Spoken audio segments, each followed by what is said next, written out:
Yeah, welcome back to another episode of the Format Podcast. Got a pretty interesting show for you here today.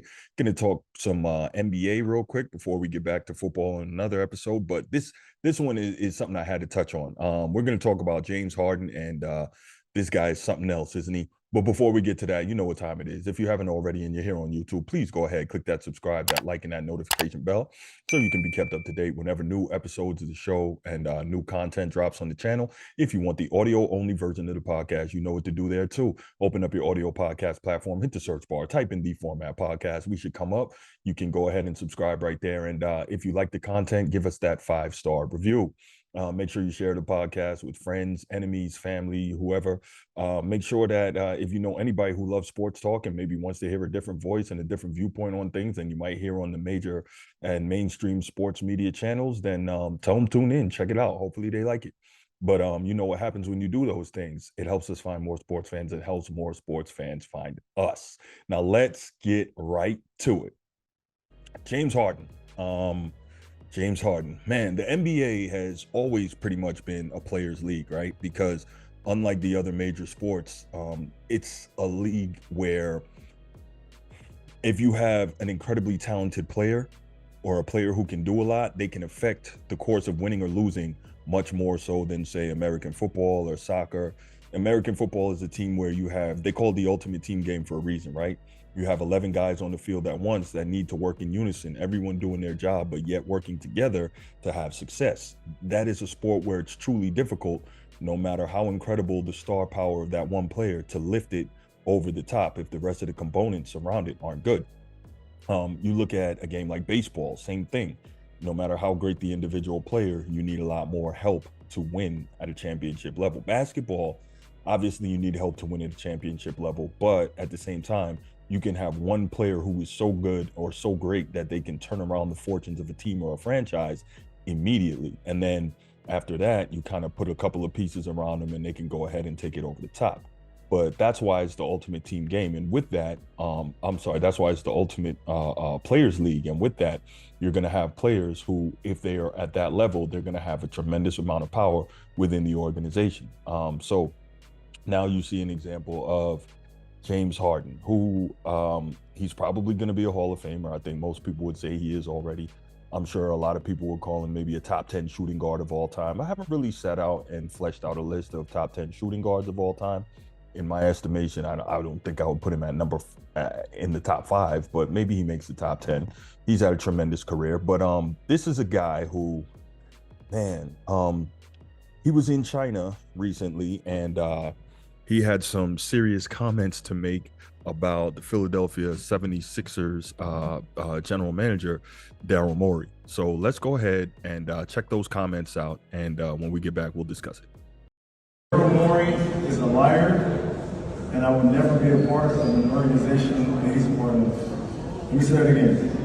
Darryl Morey is a liar, and I will never be a part of an organization that he's a part of again. Thank you, man. Wow, those were some tough words there from James Harden. I mean, bordering on disrespectful. He flat out said what he felt, and that was real interesting. But here's my problem, right? When we talk about the NBA being a players' league, I think that it really has gone too far in that direction. And what do I mean by that? Like, do you think in the NFL you could fix your mouth to talk that way about your general manager, who basically has been with you since you left OKC after your 4th year in the league? OKC didn't re-sign you. You were like 6th man of the year at the time, and Houston brought you in. Darryl Morey loved you. 2012, I believe, and from then your career skyrocketed, right? So you look at this and you say, James Harden, you really out here talking greasy. I mean, that's the only way to describe it, right? You are calling this man a liar in front of the whole world, and you said it twice, so you made sure you doubled down on it. And you said you're never playing again for a franchise that Darryl Morey's involved in. Now, here's my thing. I'm a big organizational guy, right? I believe kind of in the order of things in life. And here's the fact, right? That yes, the players are the commodity in the NBA, and they are well compensated as they should be, right? No one's tuning in to see, a bunch of old owners dribble up and down the court. They're tuning in to see the incredible things that these players can do. They're buying tickets, they're buying jerseys, they're buying shoes, all that. However, when you're the player, you don't run anything.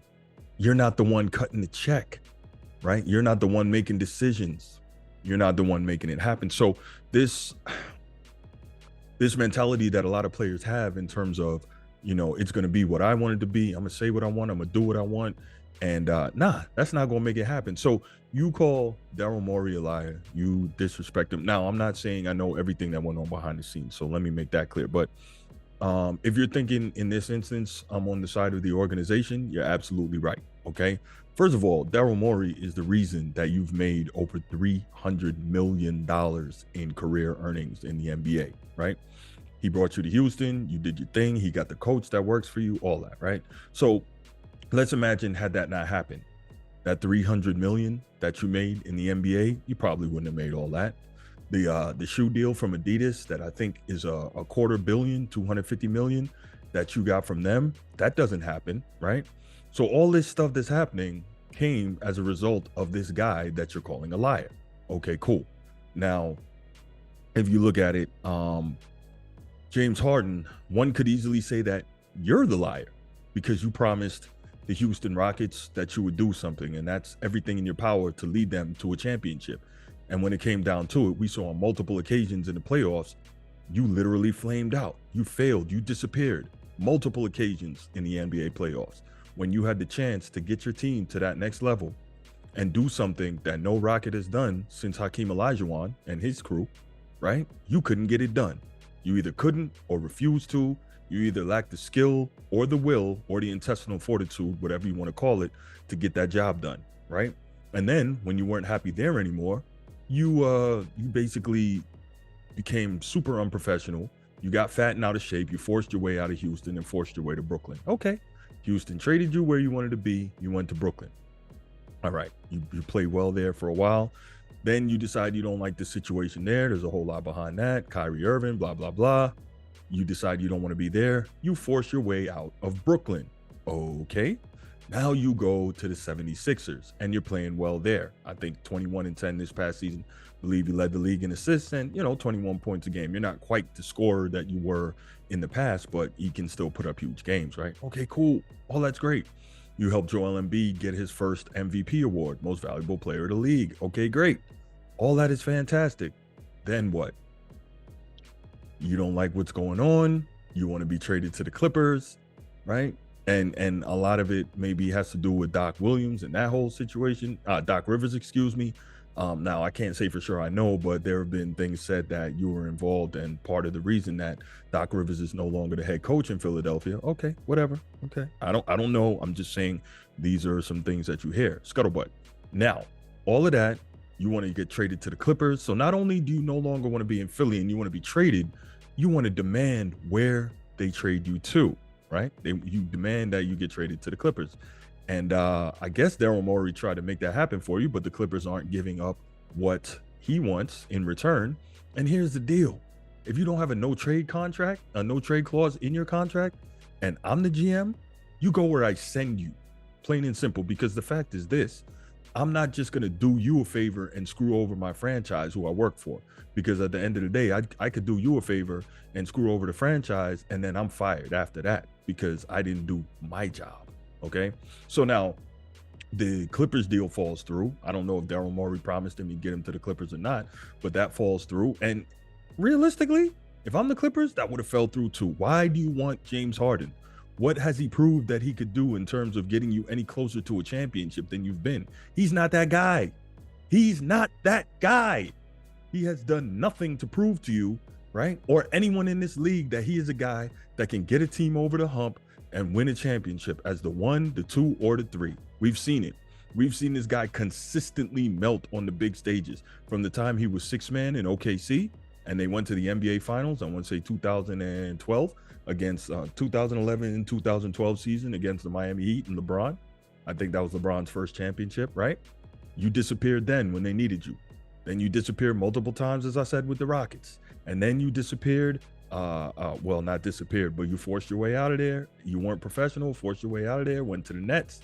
Didn't like that. After some time, forced your way out of there. Now you're in Philly, forced your way out of there. Nope.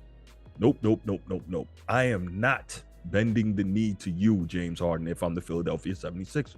So now you're saying you will never again play for a franchise or an organization that Darryl Morey is a part of. That's cool. Go ahead. Don't play. Then I'm going to start fining you. And that $35 million that you opted into to make sure that you got your money before you demanded a trade. Yeah, that's another thing I hate when players do. That's real disingenuous, right? You opt in to make sure you get your money, but you don't want to do what your contract says you could do or says you should do, and then you demand a trade out of there. Nope, nope, nope, nope, nope. Mm-mm. First of all, I wouldn't even have engaged this whole trade nonsense from the beginning. I'd have been like, nah, you're not going anywhere, right?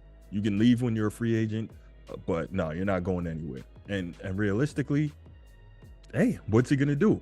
So that's fine. Go ahead, sit out. Don't show up. You really gonna give up $35 million? You gonna let me continue to fine you and you just giving me back that money? Hey, works for me. Works for me. So this whole thing is utterly ridiculous. James Harden is proving he's not that guy. Not that I ever believed he was that guy, right? He's proving that he's mentally weak. Every time every time the going gets a little difficult, he's ready to run and get out there and try to go someplace else. He has proven on multiple occasions that he's not the guy to get you over the top, not as a 1, not as a 2, not as a 3. He's not that dude. So if you're any other team, don't bring James Harden into your building. He's given you enough to see what he is, right? What's the saying? When someone shows you who they are, believe them. And James Harden has shown you time and time again who he is. So what are your thoughts on this? Do you think James Harden should be traded? What do you think of the way he reacted and the way he spoke about Darryl Morey at his showing in China? If you were the Sixers organization, would you trade him? Especially, would you trade him where he wants to go? And if you're any other team, would you trade for him? I can't wait to hear your thoughts on this. Go ahead, leave your comments in the comment section, and I'll be back next episode. And I'm out. Peace.